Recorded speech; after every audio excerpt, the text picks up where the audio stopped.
deliberately put that last little bit in because most people, if I use that around the world, would go, what?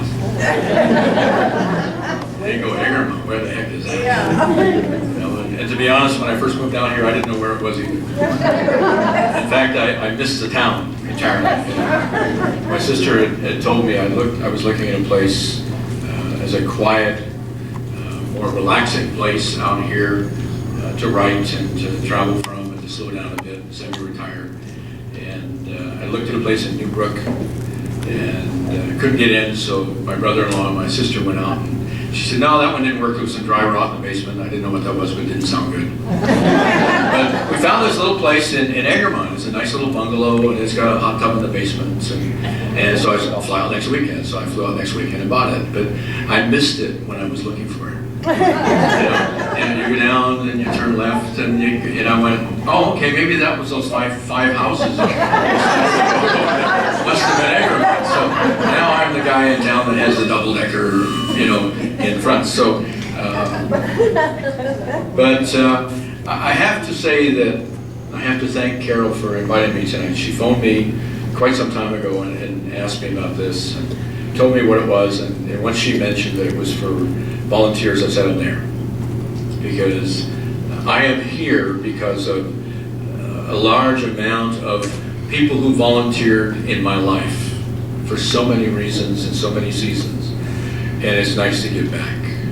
I want to tell you about one of them. Her name was Betty, and she loved me. She loved me, and she believed in me.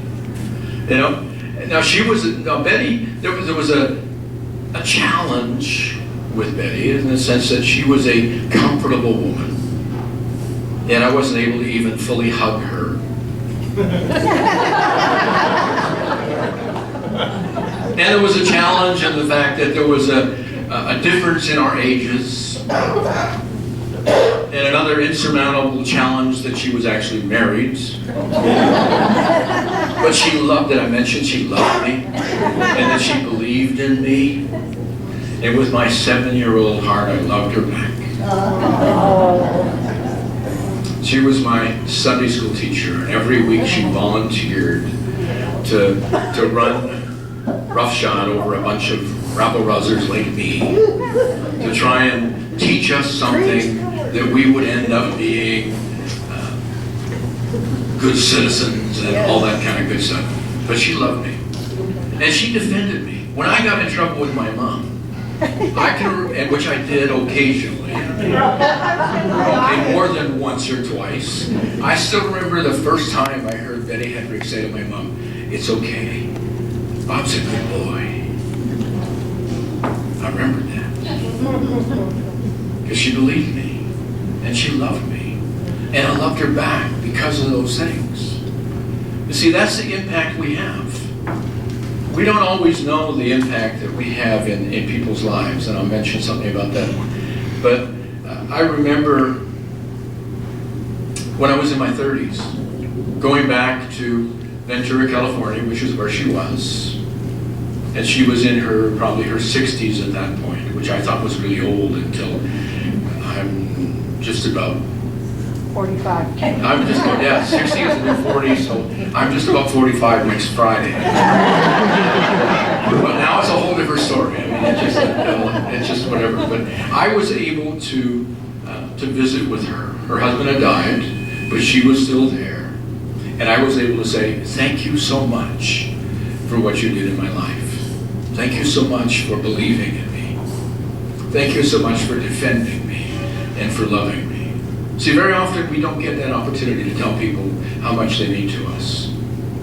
And that's part of what tonight is all about, is to say to you here in the Redwater area, we appreciate what you do. We maybe don't know what you do, but we appreciate what you do. Well, I mean, to think about it, I mean, there's so many people behind the scenes doing things, we don't always know what you do. But if you didn't do it, we would notice that it wasn't done. I still remember seeing something on Facebook.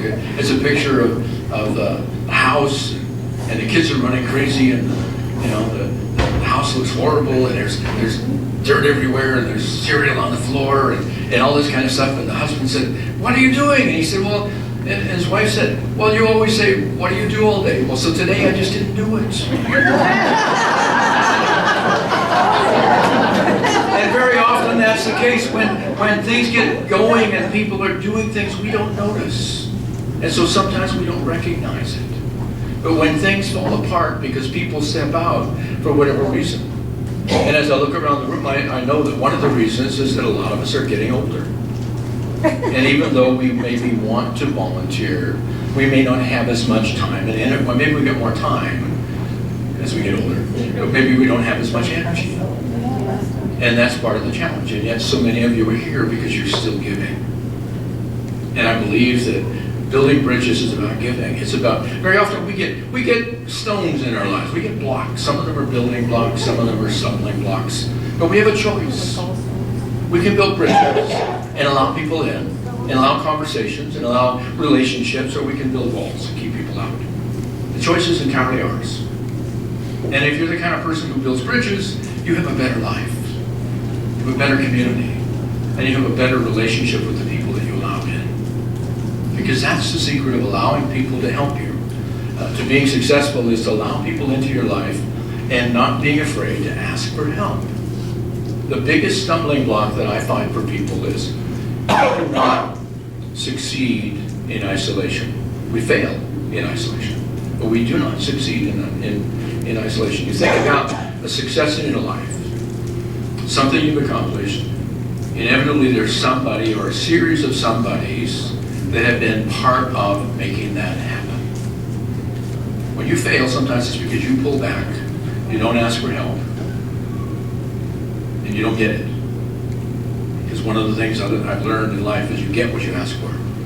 If you have the audacity to say to somebody, I need your help, as a volunteer.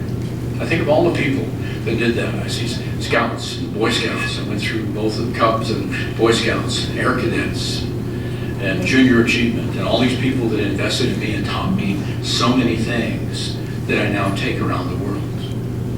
They invested in me. They volunteered their time for me. And I'm reminded of another event just like this one in Leduc a number of years ago, where I had the distinct privilege of replacing the Honorable Lois Hole, who was going to be speaking at this volunteer appreciation breakfast. She had, unfortunately, lost her husband that Saturday and was dealing with chemotherapy because she was suffering with cancer and just was honestly not able to do it. She was broken up about it. A friend of mine who was a speaker phoned me literally the day before and said, Her Honor, I can't make it. I suggested maybe you could help. And so I went. How many of you know Lois Hole or know who she was? This was a woman who volunteered for this province.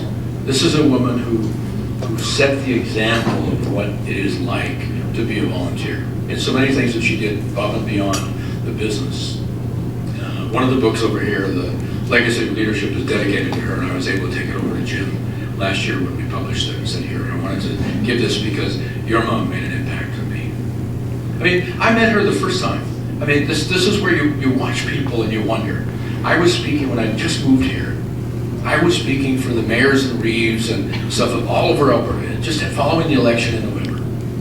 You know, which would mean that probably whoever was in your role or was there, I don't know who it was then, but they were there. Hopefully they were there. Yeah, I was there.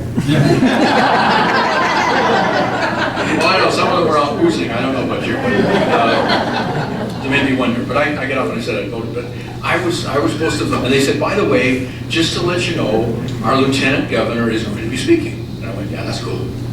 No, you need to know that our lieutenant governor is going to speak, and she doesn't always stay on script. So be ready to adjust your timing. And the other thing is, oh, by the way, nobody comes in the room, nobody goes out of the room when she's here, because that would be an insult to the Queen. And I'm like, well, this is different. So all of a sudden I'm in the back and I'm pacing in those states because that's what I used to do. I'm not going to throw up, I'll be okay. They like me, I know my stuff. That's okay. I was nervous, to say the least. And so now all of a sudden the piper started going. And I look and the piper's going and the piper's going and I'm going, like, where is this person? And I'm looking over, she's hugging people. She's not just doing polite hugs, she's doing body hugs. all the way in. It took her 10 minutes to get in the room. I'm going, okay, take out half the speaker. And then she gave her a little thing. She was only 5 minutes over, which was really cool. And then she hugged her way out. And I thought, how do I follow this? It's just like following the Highland high energies. I told Phyllis, I said, I'm so glad I don't have to follow that. There's nothing worse than following dogs and kids. Because I'm sorry, especially that little cute little one.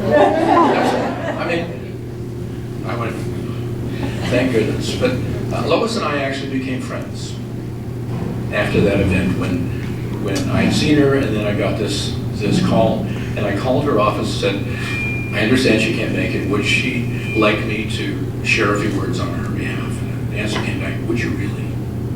And so I did. So we started running into each other in amazing places, including Staples. This is the fun part. I'm in Staples, I'm at the cash register, and all of a sudden, hey, Bob Hooey! And it's Lois. And she comes wandering over, gives me a big hug and a kiss, and goes, and the lady behind the thing is going, I said, yeah, that's Lois. Well, that's my friend. Because at the end of this presentation that I did, I said, by the way, I know that Lois is a hugger. We've got a card here if you'd like to sign it. And I will be here on the side of the stage accepting hugs on her behalf. I was there for like an hour. And I will deliver them to her at the legislature when she's better. She's back at work, which I did. We had tea, and I gave her some hugs. And then as I'm leaving, she goes, oh, I need to give you a hug. No, I need to give you one now. And that began another love affair. My wife even knows about that one. Volunteering can make such a big difference. I think of all the people that do things, and for so many of you, you start. Did you wake up one morning and go, I'm going to be a volunteer? Probably not. That's probably not what your motivating thing was when you woke up one morning. I'm going to be a volunteer today. You probably got asked, or cajoled, or nudged, or something. It's like with me with Toastmasters, as I got into leadership, somebody said, oh, we need an area governor, you'd be great. And it doesn't take much time. Now anybody who's in Toastmasters who knows the difference goes, it's a lot of work. But they didn't tell me that because they lied to me. And I got into it and I loved it, and I stayed, I went all the way through and became the district governor for all the British Columbia and a bunch of other stuff over here. And I'm still actively involved in Toastmasters because somebody asked me. I think of my wife sitting here. Rated Olympic level, international level referee for throws. That all started because she got bored watching her son, who was a decathlon athlete, compete. So she started volunteering. And long after he quit, she didn't. And she's still doing it. See, that's how it happens. Volunteerism isn't something that we just go, I want to be a volunteer. Actually, the worst thing you can do, and I'll say this because I've been in leadership for a long time, is say, I need a volunteer. Inevitably, everybody goes, oh my God. That's the worst thing you can do is, I need a volunteer. People are checking their schedule, they're texting, get me out of here, they want to put me to work. Is that true? Not always. There are some of us that are stupid enough. When Carol mentioned that I was given the Spirit Cabot Award in 2011, which is our longtime service award in the professional speaking industry, highest award you can get here in Canada. I didn't see that coming. And one of the things that our president at the time said, our next recipient, one of the things he talked about, one of the things is, his answer is, yes, what is it you need? Before we even tell him what it is. And I'm getting better.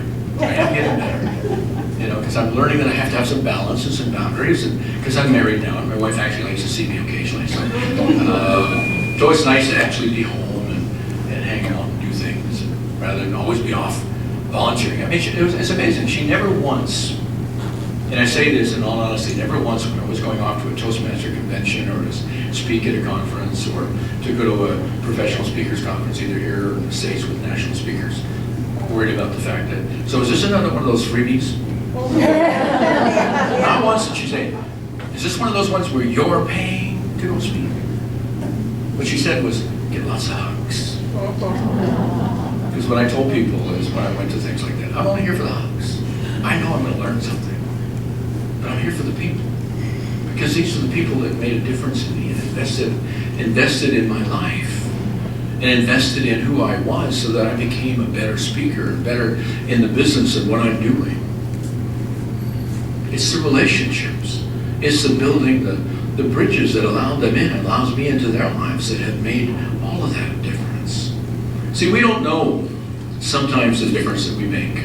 As I said earlier, until sometimes we're not there making it. I was visiting a friend of mine in BC at Woods Lake, which is just outside of Kelowna. Early morning, stayed at his place. He's got a place right on the lake. Got up early, walked out to the end of his dock with a cup of coffee in my hand. And, nobody else is up. I mean, there's no noise, nothing. The water is like mirror smooth. Other than occasionally you hear like a loon here, or maybe a fish jumping, or the breeze in the trees. It was one of those kind of really fun mornings. You're just really reflective. Actually, the truth is I wasn't awake, but it sounds better if I say I was reflective. It makes me sound intelligent or something. And so I'm standing there, and I absentmindedly kicked a pebble off of the dock. And I had another sip of coffee, and I'm looking, and I'm going, ooh, interesting, ripples. Occasionally I notice stuff. So I kicked another one off. As I was waking up, took another sip, and went, oh, more ripples. And then I started noticing, oh, the ripples are connecting with each other. And they're bouncing off each other, and they're making patterns. And it's becoming interesting. Somebody told me once that if you have a large enough body of water and drop something in the middle, it will go on forever. The ripples would continue forever. So the next time that you think that you don't make a difference, remember that. The next time you think what you do doesn't make a difference, think of the ripple. Think of the ripple effect, the fact that what you do connects with people that you will probably never meet. That's important. Because sometimes, would you agree that occasionally when you're volunteering it becomes hard work, and you become discouraged, and you become tired, and you become, nobody notices me and I think I should just quit doing this. I know, don't put hands up because I don't want to embarrass anybody, but there are times when you honestly think, why did I volunteer for this? Because it doesn't look like I'm doing anything worthwhile. And sometimes you're lucky to find out. Lots of times you aren't. The truth of it is, sometimes the people who help will never know that it was you that started what it was that helped them. They'll never know. They'll never tell you. But I know, like in my case, I tell people who are just getting started in this business of speaking, I said, I want you to imagine that in every audience there is somebody who desperately needs to hear what you have to say. They need some encouragement, they need some hope, they need something they can use to help themselves do better. If you're lucky, you might find out who they are. But trust me, they're there. You may see them smiling, and maybe they're thinking, I'm gonna go home and end it all. Because that happens. And sometimes the fact that as you go through your life and you stop and say, wish somebody happy, like having a good day or something, as you go by and touch them on the shoulder and say, hey, how are you doing? It can make all the difference. We forget that. We forget the importance of the small things in our lives. But they build bridges and build connections, and they start conversations. And sometimes a conversation, even sometimes a conversation between your Sunday school teacher and your mother, that it's okay, he's a good boy. This is like, 50-some years later, 58 years later, almost, I still remember that. And it still has an impact. And she probably never knew, other than when I told her when I was in my 30s, the difference she made in my life. So that's the reality that we face. What you do makes a difference. You need to be reminded of that. And once a year they have a banquet and they invite you and they give you food. And that's a small token of their appreciation for what you do. It really is. But there's a lot behind that small token. There's the appreciation of the community and the people that you've helped that have a chance to, in an event like this, to be able to say thank you so much for what you're doing. Thank you so much for what you've done. And thank you so much for the involvement that you've had that's made a difference. How many of you understand that when you're volunteering, you occasionally get to work with interesting people? And I'm using quotation marks around interesting. Because I have learned that over the years that sometimes people volunteer for various reasons. And they're not always altruistic. But sometimes you have a chance to work together with people that you would not normally work together and come together as a team. How many of you ever saw, there was a movie out a long time ago now called Seabiscuit. Remember that movie? That was a motivational show. That was, I was having one of those bad days. I allow myself to have a bad half day now and then. I don't blow off the whole day, but sometimes, okay, I'm going to wallow in it. I'm going to feel like nobody loves me, and I'll take half a day off, and then I'll get over it and get on. And that was where I was in this particular time. I don't even know what the problem was, looking back, but I went over to, and there was a movie playing, and I didn't care what it was, and I went to Seabiscuit. And I went, oh good, a horse story. How exciting for me. As though my day hadn't been bad enough already. And then I got enthralled in the thing. Now let me explain to you. That's a story of success and winning. Let me describe to you the team. You had a horse owner that had lost his son, lost his wife, and had given up on life. You had a jockey, Red Pollard, right from the Edmonton area here, who had been beaten down and beaten up and was like at the bottom of the bottom.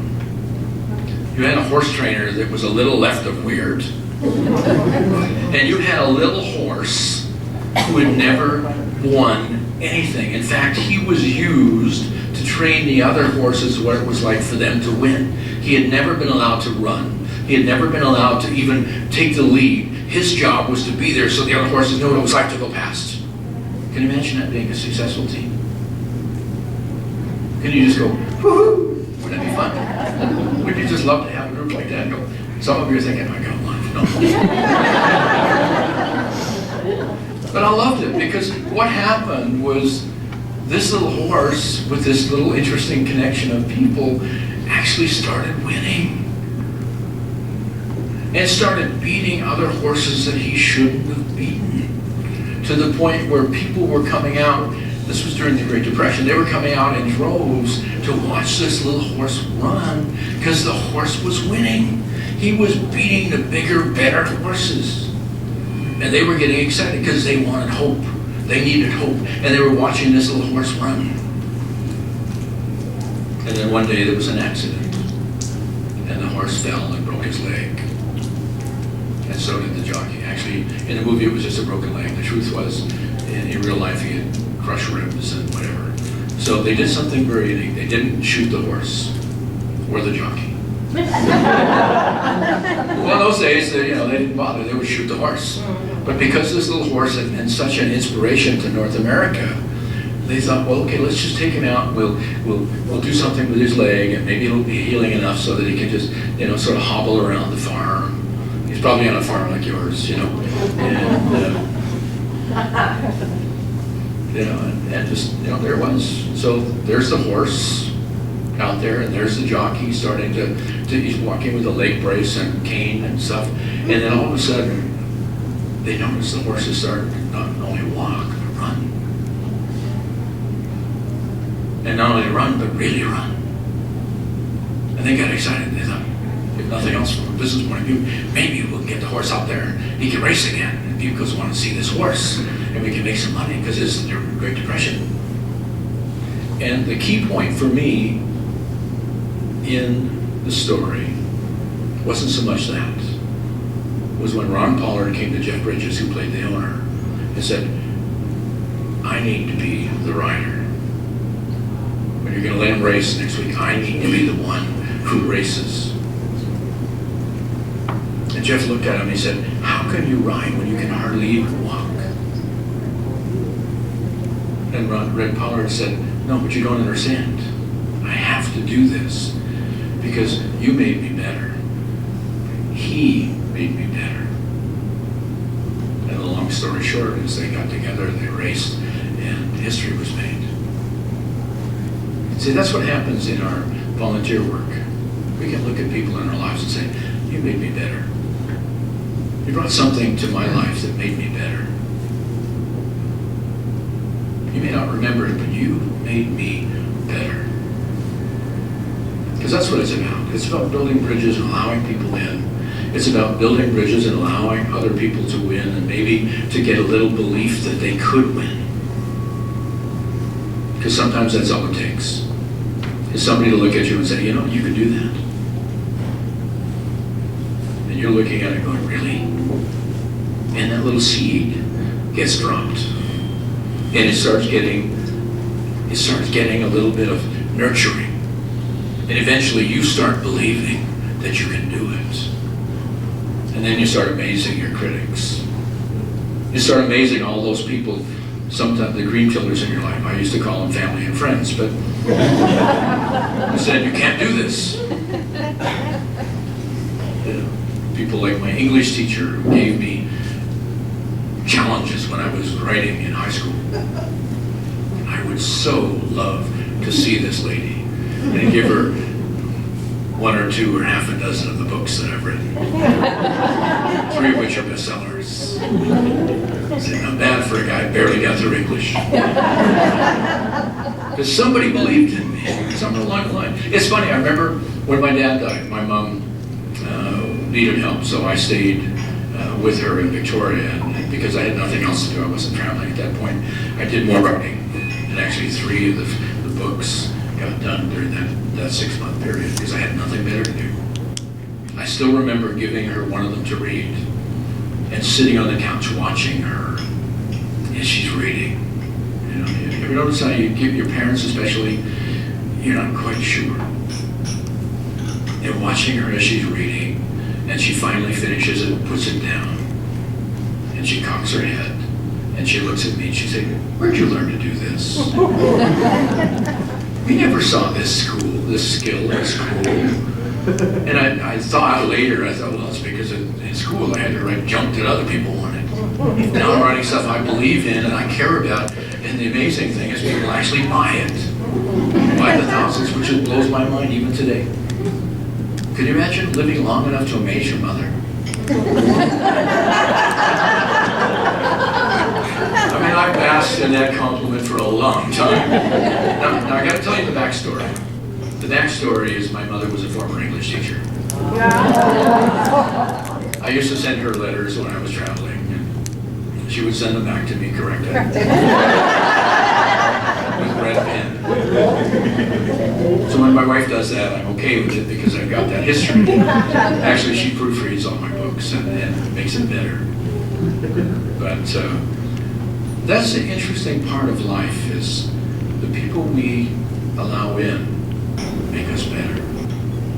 They encourage us, they engage us, they challenge us. Sometimes they kick our butts. Have you ever had anybody kick your butt? Did you need it? Did you tell them thank you? Probably not. Oh!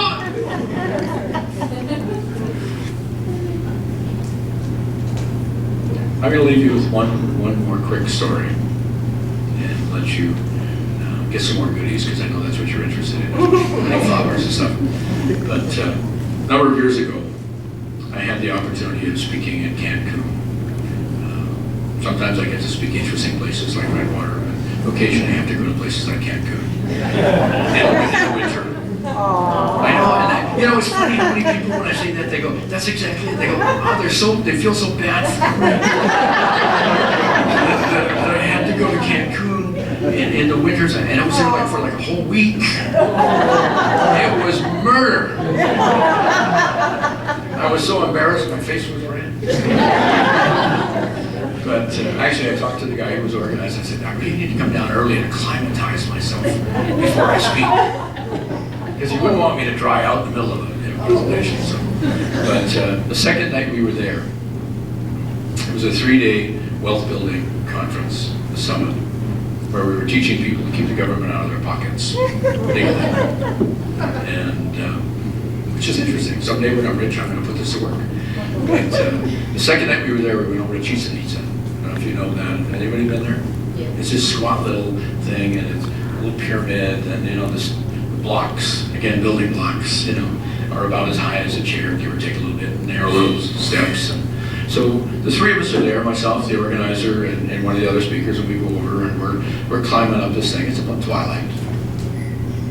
Then halfway up, I'm huffing and puffing, because I was about in as good shape then as I am now. And I heard this voice. I heard this voice saying, "Leave this place." And I'm thinking, uh-oh, night watchman. I'm looking around, I don't see anybody. I've seen these guys react to the voice too. I take one more step, and I hear the voice again saying, "I said, leave this place." Now I'm starting to get a little freaked out. But being the courageous guy that I am, I said, who's speaking? And the voice came back and said, "It's God." Now, God and I talk on a regular basis, but it doesn't usually call me in the daytime. So I said, "So what do you want?" And he said, "I want you to be obedient. I want you to go down off of here, and I want you to go across the parking lot into the jungle, which is just over there.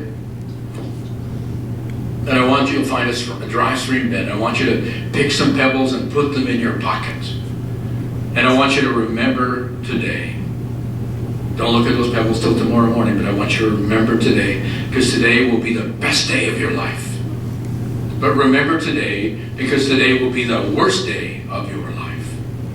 Yeah, okay, but I got to lose down the rest of the thing. Put some pebbles in my pocket, went back to the hotel. The next morning, we're sitting up at like 5 o'clock in the morning watching the sun coming up, because that's what you do when you're on holidays or working.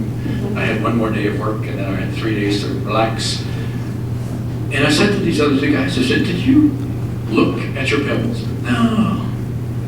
So I pulled mine out. And in the morning sun, I saw a few little glints of something that looked a little bit like gold. Actually, it was. And I thought, how cool was that? I was with some guys that could tell me how to get that officially away from the government so I could do it legally. So I was like, cool. So I'm in the middle of my monologue that morning, and I'm telling people the story like the Chichen Itza.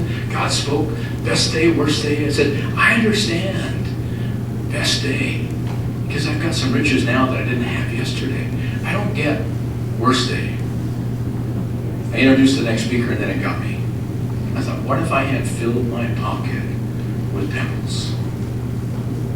See, in life, we have that opportunity every day to fill our lives and fill our pockets with pebbles that we don't see the value of at the time that we put them in.